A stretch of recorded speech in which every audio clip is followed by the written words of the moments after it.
నిన్నటి దినం విశాఖ ఉక్కు ఫ్యాక్టరీలో జరిగినటువంటి ప్రమాదం, ఆ ప్రమాదానికి 8 మంది కార్మిక సోదరులు బలి కావడం రాష్ట్ర వ్యాప్తంగా మానవత్వం కలిగిన ప్రతి మనిషి హృదయాన్ని తలచివేస్తాంది. ఎంతో తీవ్రమైనటువంటి దుఃఖాన్ని, విచారాన్ని మిగిల్చింది నిన్నటి కార్మికుల మరణాలు. ప్రమాదశాత్తు ఎన్నో మరణాలు మనం చూస్తూ ఉంటాం, విచారాన్ని వ్యక్తం చేస్తూ ఉంటాం, బాధపడతా ఉంటాం. కానీ నిన్న విశాఖ ఉక్కు ఫ్యాక్టరీలో జరిగినటువంటి దారుణం మాత్రం అది కార్మికుల మరణము అని అనాలనో, లేకపోతే కళ్ళు మూసి తెరిచే లోపల ఉక్కు యొక్క ద్రావకంలో మనిషిని ముంచి తేలిస్తే 2, 3, 4 సెకండ్లలో, నిమిషాలలో బూడిదే.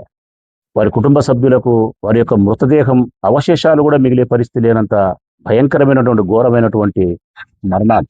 మరణించిన ఆ కార్మిక సోదరుల యొక్క కుటుంబాలకు వైఎస్ఆర్ కాంగ్రెస్ పార్టీ వైపు నుంచి ప్రగాఢమైనటువంటి సంతాపాన్ని తెలియజేస్తా ఉన్నాం. వారి ఆత్మలకు శాంతి కలగాలని, స్వర్గలోకానికి వారు చేరుకోవాలని పరమేశ్వరుని ప్రార్థిస్తా ఉన్నాం. ఈ కార్మికుల యొక్క మరణాలకు కారణం ఎవరు? ఈ ప్రభుత్వం యొక్క నిర్లక్ష్యం కాదా? ఈ ప్రభుత్వం యొక్క బాధ్యత రాహిత్యం కాదా? కేవలం కాలం చెల్లిన యంత్రాలతో పనిచేయడం వలనే ఈ ప్రమాదం జరిగింది. కనీసం కాలం చెల్లిన యంత్రాలకు మరమ్మత్తు కూడా చేయకుండా నిర్లక్ష్య వైఖరిని ప్రవర్తించడం వలనే 8 మంది కార్మికులు మరణించినారు.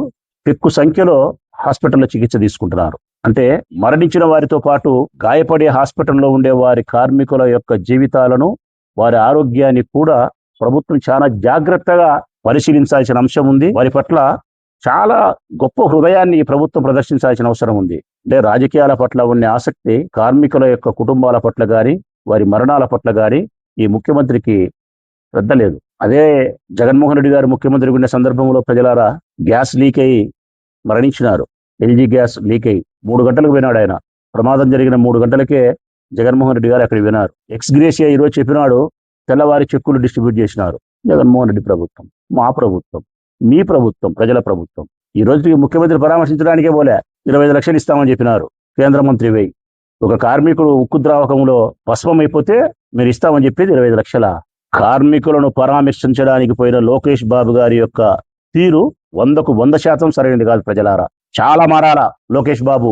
అన్ని చోట్ల ఆగ్రహం, అన్ని చోట్ల అధికార జులుం, అన్ని చోట్ల అవహేళన, అన్ని చోట్ల అర్థమైందే రాజా, ఇది మంచిది కాదు లోకేష్. వైఎస్ఆర్ కాంగ్రెస్ పార్టీ డిమాండ్ చేయడంలే, కార్మిక సంఘాలు డిమాండ్ చేస్తున్నాయి, మానవత్వం కలిగిన మనుషులు డిమాండ్ చేస్తున్నారు. వారికి ఎక్స్గ్రేషియా 1 కోటి రూపాయలు ఇవ్వాలని చెప్పి, బాధితులు ఎవరైతే లోపల గాయపడి ఉన్నారో వారికి 50 లక్షలు ఇవ్వాలని చెప్పి డిమాండ్ చేస్తా ఉన్నారు. కానీ వైఎస్ఆర్ కాంగ్రెస్ పార్టీ కూడా సమర్థిస్తుంది. అవును, చనిపోయిన కుటుంబాలకు మీరు 1 కోటి రూపాయలు ఇవ్వాలా, గాయపడిన వారికి 50 లక్షల రూపాయలు ఇవ్వాలా, గాయపడిన వారిని పూర్తిగా వైద్యం చేయించాలా, మరణించిన వారి కుటుంబాలకు ఒక వెనకమ్మడే ఉద్యోగాన్ని ఇవ్వాలా. ఇవన్నీ సహజమైనటువంటి న్యాయపరమైనటువంటి డిమాండ్స్. నేను బాగా చెప్తానా, చంద్రబాబు నాయుడు గారికి, లోకేష్ గారికి ఇంకా 2 సంవత్సరాలకైనా 3 సంవత్సరాలకైనా మీరు అధికారంలో ఉండే ప్రసక్తే లేదు. బ్రహ్మదేవుడు వచ్చి మీ పక్షాన నిలవనే మిమ్మల్ని అధికారంలో ప్రజలు ఉంచారు. ఆ పరమేశ్వరుడే మీకు వరం ఇచ్చినా కూడా ఈ రాష్ట్ర ప్రజలు మిమ్మల్ని అధికారంలో ఉంచారు.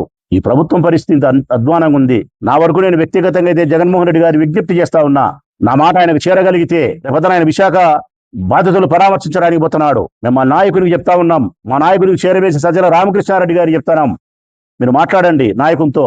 ఈ ప్రభుత్వం కళ్ళు లేని కబోది. కనీసం మన నాయకుడు సార్ రేపోతున్నాడు పరామర్శించడానికి.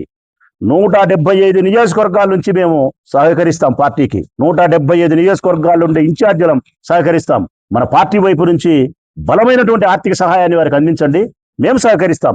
175 నియోజకవర్గాల నుంచి వైఎస్ఆర్ కాంగ్రెస్ పార్టీ జెండా పట్టిన మా అందరికి కూడా రాజశేఖర రెడ్డి అన్న స్ఫూర్తిదాయకం, మా జగన్మోహన్ రెడ్డి మాకు స్ఫూర్తిదాయకం. మరణించిన కార్మిక కుటుంబాలకు వైఎస్ఆర్ కాంగ్రెస్ పార్టీ అండగా ఉంటాదని చెప్పి రేపు నాయకుడు అటువంటి ప్రవర్తననే అందించాలని కోరుకుంటా ఉన్నా.